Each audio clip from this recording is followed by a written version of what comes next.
Oke, kita mulai ya.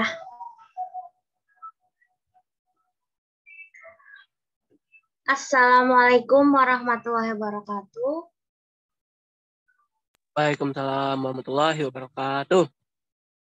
Shalom, Om Nastiastu, Namo Buddhaya, dan salam sejahtera untuk kita semua.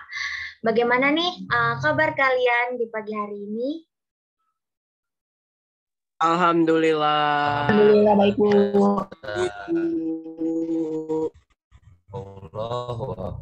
Alhamdulillah ya baik. Selamat pagi kepada anak-anak yang ibu saya cintai dan selamat datang di kelas 11 ini. Kalian kemarin sudah libur panjang dan ini adalah hari pertama kalian untuk sekolah. Tepatnya di mata pelajaran Pendidikan Pancasila dan Kewarganegaraan. Nah, Ibu harap di pagi hari ini kalian dapat semangat dan selalu sehat dan fokus untuk mengikuti mata pelajaran pada pagi hari ini. Nah, agar pelajaran kita ini berkah untuk kedepannya, diberikan keberkahan dan berkat oleh Allah Subhanahu Wa Taala, agar ilmunya berkah dan dapat bermanfaat ke depannya, ada baiknya kita membaca doa menurut agama dan kepercayaannya masing-masing. Berdoa dimulai. Berdoa selesai. Alhamdulillahirrahmanirrahim. Nah, Ibu mau tahu nih anak-anak di kelas 11 ini ada siapa aja? Ibu mau absen dulu ya. Yang pertama, Ageng Budi Wibowo. Hadir. Putra Ferdiansyah. Hadir Ibu. Arida Putri Mardika. Hadir Bu.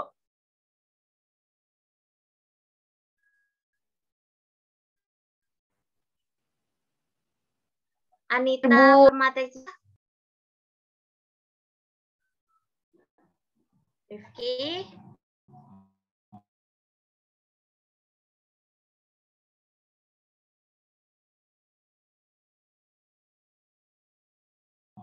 Berhalangan?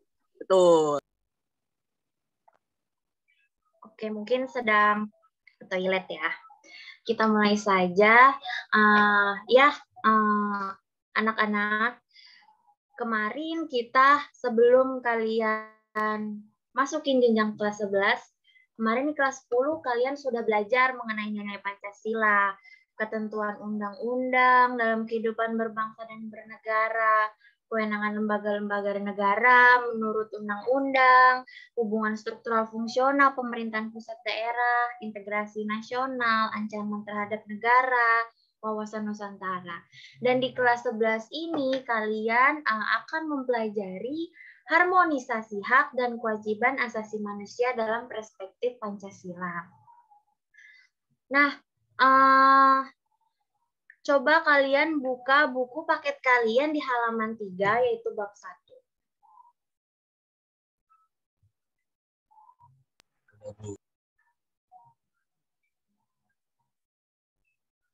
Nah, di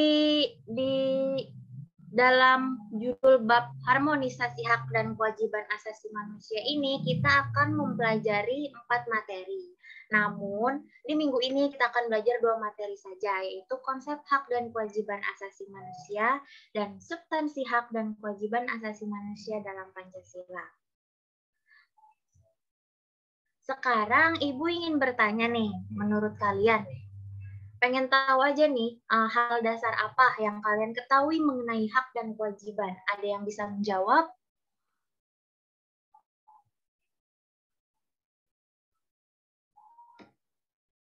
Ayo, apa itu hak, apa itu kewajiban? Kan tentunya kalian sudah mempelajari hak asasi manusia ini di jenjang sebelumnya, yaitu SMP kan? Berarti apa sih itu hak, apa sih itu kewajiban?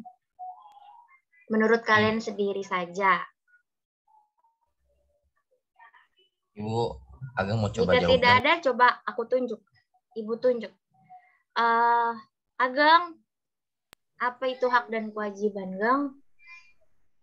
Kalau dari Ageng sendiri Bu ya, mengenai hak dan kewajiban itu, hak itu segala sesuatu yang perlu kita dapatkan gitu. Sedangkan untuk kewajiban itu sendiri itu adalah segala sesuatu yang perlu kita lakukan. Mungkin itu aja sih, Bu. Udah? Sudah Bisa kedengaran nggak, Bu? jadi, bisa. Dan betul jawabannya. Kita lihat. Nah, hak ini bisa dikatakan sebagai kekuasaan untuk berbuat sesuatu, yaitu hak yang kita dapatkan dari sesuatu yang kita perbuat. Dan kewajiban ini merupakan sesuatu yang menjadi tugas manusia yang harus dilaksanakan dengan penuh tanggung jawab. Tanpa kita menjalankan kewajiban, kita tidak akan mendapatkan hak. Sekarang nih, coba kalian lihat foto yang ada di PowerPoint ini. Maksudnya apa sih foto Om sebelah ini? Apa kaitannya dengan hak dan kewajiban? Ada yang bisa menjawabnya? Ayo. Kalau misalnya dari foto itu ya, Coba Bu. Putra. Haknya itu mungkin ini kalau misalnya hak dari seorang anak itu kan adalah untuk memperoleh pendidikan dan pengajaran. Terus juga kalau misalnya kewajiban seorang anak ya untuk belajar gitu. Kalau menurut saya. Halo?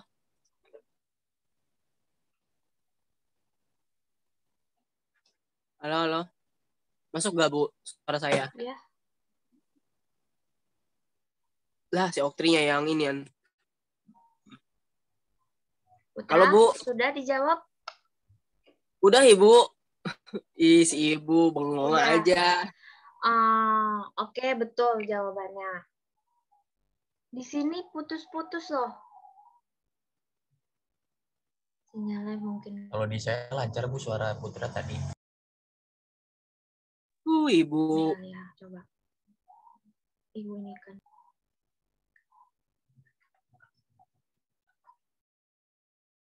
Ya, mungkin di laptop saya, karena laptop saya memang harus perlu di-upgrade dan perlu diganti. Ya, mungkin jawaban Putra tadi agak sedikit jelas-jelas kedengaran. Ya, betul. Memang dari apa sih kaitannya antara foto ini dan hak kewajiban adalah ini adalah seorang pelajar. Seorang pelajar ini sedang belajar. Belajar adalah kewajiban dia sebagai seorang pelajar. Untuk apa dia menjalankan kewajibannya belajar sebagai seorang pelajar? Untuk mendapatkan haknya. Haknya apa? Haknya adalah ilmu. Ilmu yang ia dapatkan agar berguna di masa depan nanti. Ya, lanjut ya. Nah, sekarang kita memasuki makna hak asasi manusia. Nih, hak asasi manusia itu terbagi menjadi dua bagian, yakni hak dan asasi. Hak itu sesuatu yang mutlak dimiliki oleh setiap orang dari ia lahir atau sejak ia lahir, sedangkan asasi ini bersifat dasar. Jadi hak asasi itu dapat kita pahami sebagai hak dasar yang dimiliki manusia sejak ia lahir. Di sini ada pengertian HAM menurut Undang-Undang Nomor 39 Tahun 1999 tentang hak asasi manusia. Di sini dijelaskan bahwa HAM merupakan seperangkat hak yang melekat pada hakikatnya dan keberadaan manusia sebagai makhluk Tuhan yang Maha Esa dan merupakan anugerahnya yang wajib dihormati, dijunjung tinggi, dan dilindungi oleh negara, hukum, dan pemerintah. Dan setiap orang demi kehormatan serta perlindungan harkat dan martabat manusia. Itu pengertian HAM menurut Undang-Undang Nomor 39 tahun 1999. Nah, menurut John Matterson, beliau merupakan seorang anggota Komisi Hak Asasi Manusia di PBB, di Perserikatan Bangsa-Bangsa. Nah, beliau mengartikan HAM sebagai hak yang melekat dalam diri manusia, dan tanpa hak itu manusia tidak akan hidup sebagai manusia. Nah, dari kedua pengertian tersebut, hak asasi manusia merupakan hak alamiah yang melekat dalam diri setiap manusia sejak ia lahir ke dunia. Nah, Hak alamiah ini ialah hak yang sesuai dengan kodrat manusia sebagai insan merdeka yang berakal budi dan berperi kemanusiaan. Artinya apa? Artinya tidak ada seorang pun yang diperkenankan merampas hak tersebut dari tangan pemiliknya. Hal ini tidak berarti bahwa hak bersifat mutlak tanpa pembatasan karena batas HAM seseorang. Jadi HAM ini melekat pada orang lain. Setiap orang juga melekat. Nah, bila HAM dicabut dari tangan pemiliknya, maka manusia akan kehilangan eksistensinya sebagai manusia. Lalu yang kedua, HAM ini merupakan instrumen atau alat untuk menjaga harkat dan martabat manusia dengan kodrat kemanusiaan yang luhur. Jadi manusia tanpa HAM tidak dapat bisa hidup sesuai dengan harkat dan martabat kemanusiaannya. Sebagai makhluk Tuhan paling sempurna. Tuh, jadi kita tidak bisa hidup tanpa hak asasi manusia. Oke, kita tidak akan berkembang, tidak akan bisa hidup, dan memulai kehidupan selanjutnya tanpa kita mendapatkan hak-hak kita. Nah, selain dari undang-undang tersebut, Undang-Undang Nomor 39 Tahun 1999, ada juga undang-undang yang mengatur HAM, yaitu Undang-Undang RI tahun 1945 pasal 28A, ada yang lewat.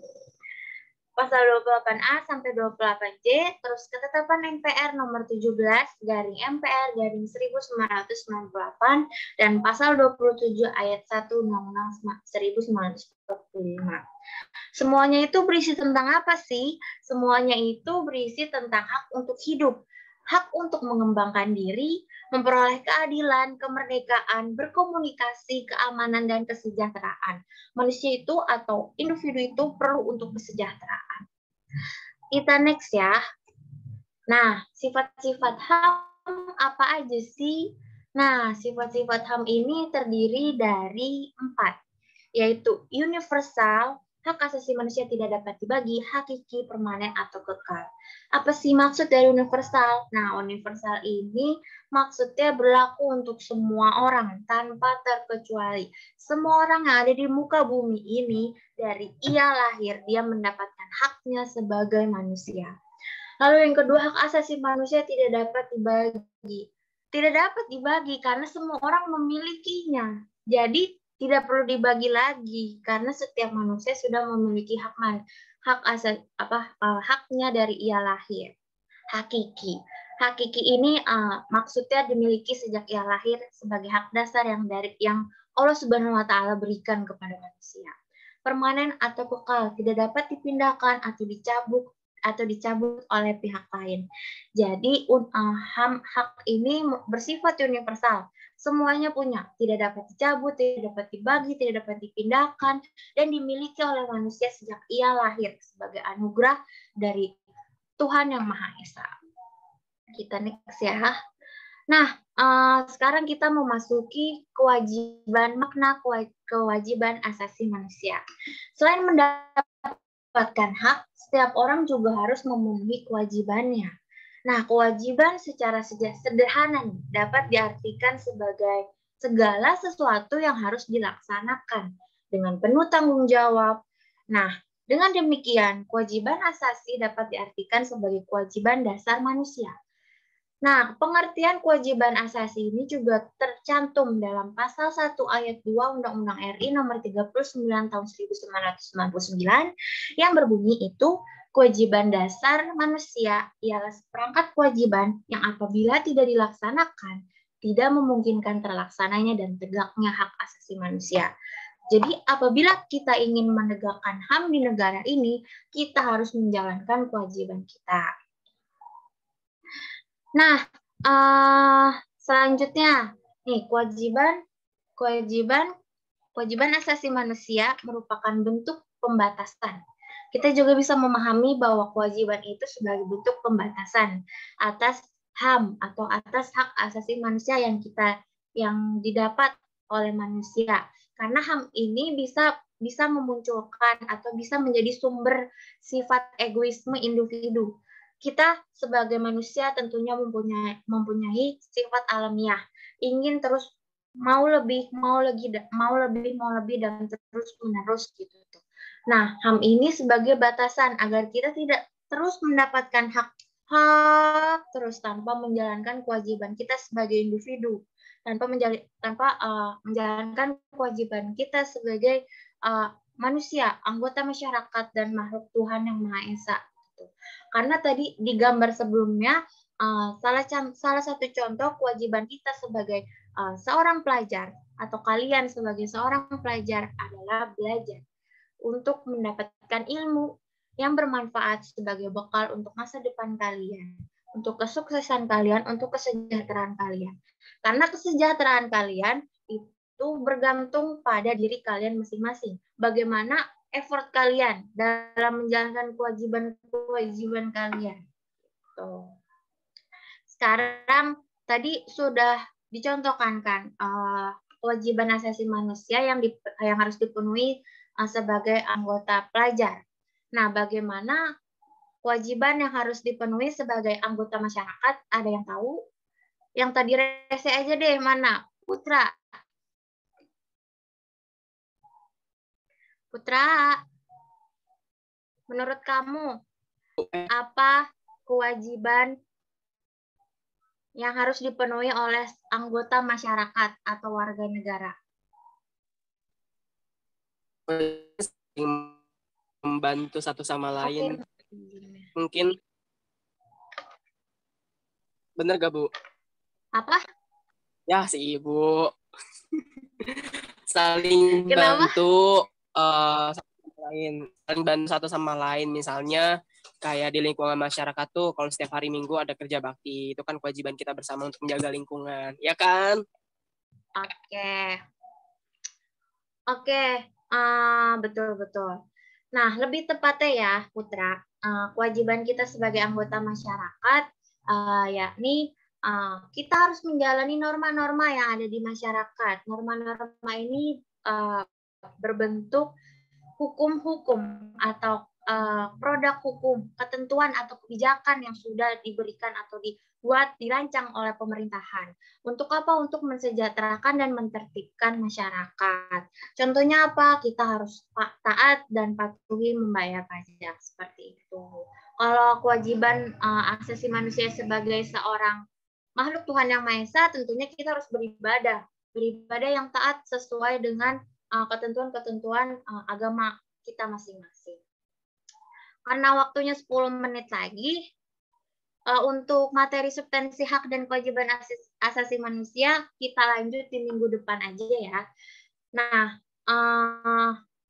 ini kita akan belajar ini nanti di minggu depan. Nah, ini ada evaluasi buat kalian. Sebelum kalian mengerjakan tugas, ada yang ingin bertanya ke Ibu? Paham semua? Ayo nanya. Saya mau nanya dong, Bu. Iya, apa, Gang? Tadi udah ngejelasin ya tentang hak dan kewajiban itu harus balance gitu ya, harus seimbang. Nah, gimana sih kalau menurut Ibu atau menurut teman-teman sekalian ya, kalau kita udah menjalankan kewajiban, tapi hak yang kita dapat pun tidak sesuai gitu. Itu gimana ya? Oke, pertanyaannya bagus sekali, Agam. Agar hak itu harus sama rata, kan hak dan ya. Ini mati atau gimana ya? Aku Bu masih nyala. Kok gini sih? Kok kata gini ya? Ibu ngeheng. Sumpah ngeheng. Oke, Ibu jawab dulu deh. Karena kewajiban dan hak ini harus balance, itu kewajiban dan hak adalah sesuatu yang memiliki hubungan kausalitas, yaitu sebab dan akibat, ya kan, tadi sudah kita pelajari. Kalau misalkan salah satunya berat sebelah atau tinggi sebelah, yaitu haknya kita sudah menjalankan kewajiban kita, namun kita tidak mendapatkan hak kita sebagaimana mestinya. Itu bagaimana sih? Nah, perlu kalian tahu bahwa negara kita ini adalah negara hukum, ya kan? Negara hukum yang berlandaskan hukum. Berarti agar kita mendapatkan hak kita karena sudah menjalankan kewajiban, kita bisa melaporkan itu ke lembaga-lembaga yang berwenang. Gitu. Jadi kalian nih harus bisa melaporkan ke Komnas HAM atau apa tentang hak-hak yang dilanggar oleh seseorang gitu. Yang dilanggar karena dia tidak dapat mendapatkan haknya padahal sudah menjalankan kewajibannya gitu tuh. Karena negara kita negara hukum. Untuk lebih jelasnya, kita akan mempelajari pelanggaran hak asasi manusia itu di minggu besok. Oke, makanya kalian pelajari dan pelajarkan ini, evaluasi ini khususnya di nomor 3. Ini juga ada di buku paket kalian. Ini sebagai bentuk dasar atau pemanasan kalian untuk kita memulai mata pelajaran kita di minggu depan. Mungkin itu saja yang dapat Ibu sampaikan. Terima kasih kepada kalian sudah berpartisipasi, udah semangat dalam belajar pada minggu ini di hari pertama kalian di kelas 11. Kalian sudah semangat, sudah fokus, dan sudah interaktif. Sebelum akan Ibu tutup materi pada hari ini. Wabillahi taufiq wal hidayah. Wassalamualaikum warahmatullahi wabarakatuh. Terima kasih semuanya. Waalaikumsalam. Sama Ibu. Waalaikumsalam warahmatullahi wabarakatuh.